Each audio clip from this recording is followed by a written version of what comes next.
شہیدوں کی سرزمین جسے کشمیر کہتے ہیں، یہ بنجر ہو کر بھی کبھی بزدل پیدا نہیں کرتی۔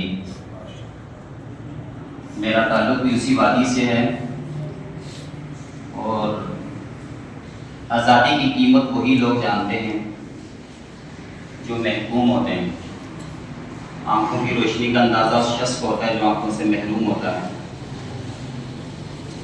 کشمیری قوم وہ قوم ہے جس نے تحریک آزادی کے لیے اب تک لاکھوں قربانیاں دی، مگر بدقسمتی اقوام عالم کی منافقت کی وجہ سے آج تک ان کو آزادی نہیں مل سکی۔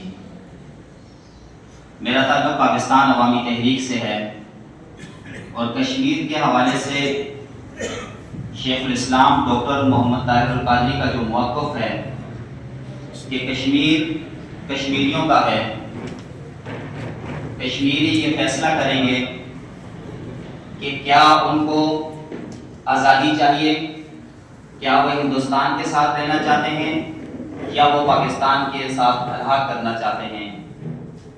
مگر ہماری بدقسمتی یہ کہ ایک طرف نعرہ لگتا ہے کہ کشمیر بنے گا پاکستان، دوسری طرف نعرہ لگتا ہے کہ کشمیر بنے گا ہندوستان، مگر کشمیریوں سے کوئی شخص پوچھنے کے لیے تیار نہیں ہے جن کا یہ مسئلہ ہے کہ آپ ہندوستان چاہتے ہو، آپ پاکستان چاہتے ہو یا آپ ایک آزاد ریاست جموں کشمیر چاہتے ہو، ان سے کوئی نہیں پوچھتا۔ ہم بات کرتے ہیں اقوام متحدہ کی جو قراردادیں ہیں، اس میں کشمیریوں کو حق خود ارادیت دیا گیا کہ کشمیری اپنے مستقبل کا فیصلہ خود کریں گے، مگر کشمیریوں کے مستقبل کا فیصلہ تو دوسری اقوام کرنے کی بیٹھی ہوئی ہیں۔ کشمیریوں کو تنہا کیا گیا، کشمیر کا نام اسٹیٹ آزاد کشمیر تو رکھ دیا گیا، مگر اس کے پاس وزارت خارجہ نہیں ہے جو اپنا مقدمہ لڑ سکے۔ اس کا نام آزاد کشمیر تو رکھ دیا، اس کی اپنی وزارت داخلہ تک نہیں ہے۔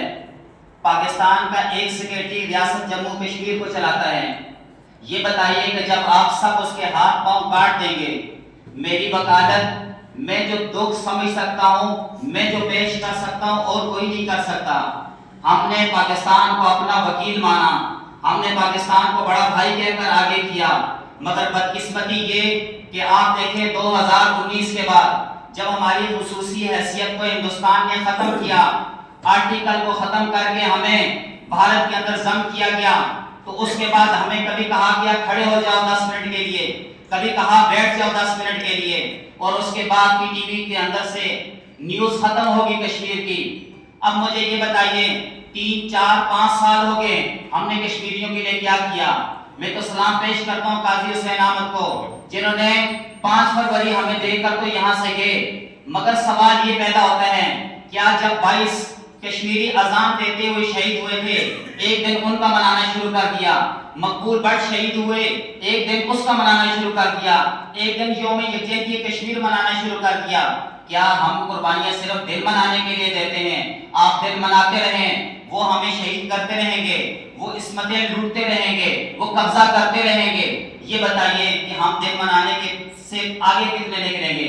اس وقت ہماری مائیں بہنیں کشمیر کے اندر جب کوئی شہید ہوتا ہے تو پاکستان کا پرچم لپیٹ کر اس کو وہاں پر کفن دیا جاتا ہے اس کو۔ آج بھی ہمارے کشمیری بھائی جو ہیں دروازے کھول کر پوچھتے ہیں کہاں ہے پاکستان کی 7 لاکھ فوج، کہاں ہے دنیا کی 7ویں ایٹمی قوت جو کشمیر کو کہتے ہیں کہ ہماری شہرت ہے، شہرت تمہاری کٹ چکی ہے، اس سے خون رس رہا ہے۔ بتائیے آپ کہتے ہیں ہماری شہرت ہے، شہرت تو کٹ گئی تو آپ کب اس کو بچائیں گے؟ شہرت کٹ جانے کے بعد موت طاری ہو جاتی ہے۔ میں یہ کہنا چاہتا ہوں صرف دل منانے سے کچھ نہیں ہوگا، عملی جدوجہد کے لیے ہم سب کو باہر نکلنا پڑے گا۔ بتائیے جب 2019 کے اندر آرٹیکل ختم ہوا تو پاکستانی کیوں روڈوں پر نہیں آئے، کیوں احتجاج نہیں کر کے اس کو مجبور کیا گیا؟ بنیادی وجہ یہ ہے کہ ہم مردہ پرست قوم ہیں، مرنے کے بعد صرف عرس مناتے ہیں، مرنے کے بعد صرف سیمینار کرتے ہیں، مرنے کے بعد جنازوں میں بڑی تعداد میں شرکت کرتے ہیں۔ ہمیں اس سے باہر نکل کر عملی جدوجہد کرنی پڑے گی۔ میں تمام احباب کا شکر گزار ہوں جنہوں نے یہاں پر دعوت دی، آپ کا بہت شکریہ۔